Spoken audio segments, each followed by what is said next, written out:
there a way Notre Dame, with the money they bring, goes undefeated and gets left out of the playoff? Well, I'd like to see it just to prove that we don't ever have that conversation again. But you're right. Notre Dame is ordained. I mean, they're always getting a leg up because they're Notre Dame. What does Harbaugh need to do the rest of the way so that he's not on the hot seat at the end of the season? I mean, his problem is he's now facing the part of the season that usually gets him: Michigan State, Penn State, Ohio State. That's been his undoing. Right now, I mean, he has a nice win over Maryland. I can't believe I'm about to say this. A nice win over Northwestern. But it's going to start catching up to him. And Saturday night's a big game because Wisconsin was dinged up a few weeks ago. That would be as big a win as he has had, and there's not much competition.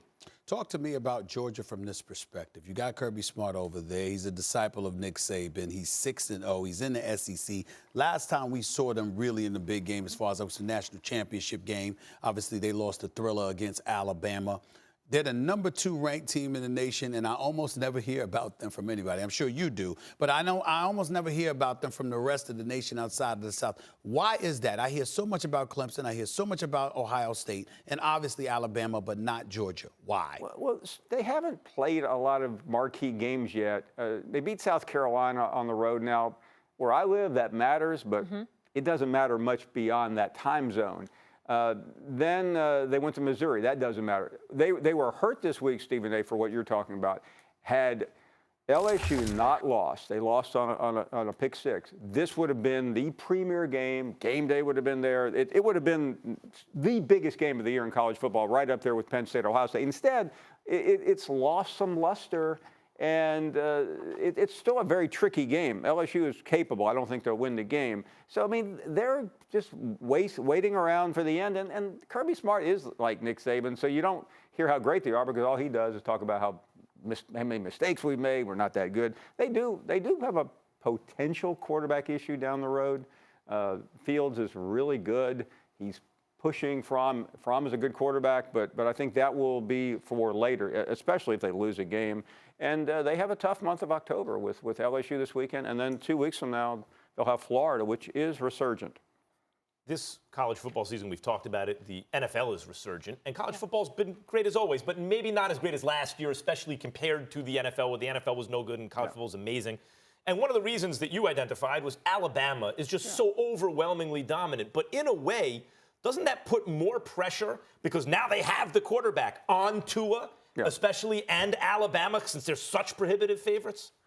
Yeah, I don't think this has been a great college football season. There have been upsets, but I mean, I've done this many years, and some years every week there is just a buzz. This year, last year felt like you're having to create some conversation. Now, what will change as we get toward the playoffs? But Max, Alabama once again, I've said this probably 3 or 4 times in the last 10 years, is sucking the oxygen out of the sport because many believe it's just a fait accompli that Alabama is going to win and there's no one else. I happen to believe, as I've said a couple of times, that Ohio State is close, maybe not there. I don't think Clemson is. Georgia, still a little bit fuzzy about.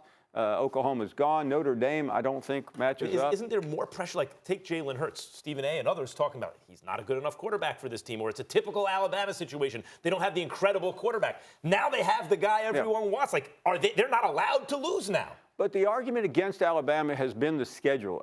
Instead of a really big-time game, which we thought we had last year with FSU, a couple of years ago, Michigan, SC, they played Louisville, and it was just forgettable. Louisville is terrible. 51-14. I mean, Bobby Petrino is close to the end there, which isn't going to make anyone too upset. So they're still looking for a game, and they're not going to get one. This week, Missouri in prime time. I mean, I know it's on ESPN, so I'll be quiet. But LSU in a couple of weeks. Auburn is banged up. They'll have 3 losses at least. So it's all about the championship game against Georgia. And Alabama it would be nice if Georgia went into that game undefeated. But Alabama is really playing itself, as they have done a couple of times. And when they've done this in the past, they haven't always succeeded.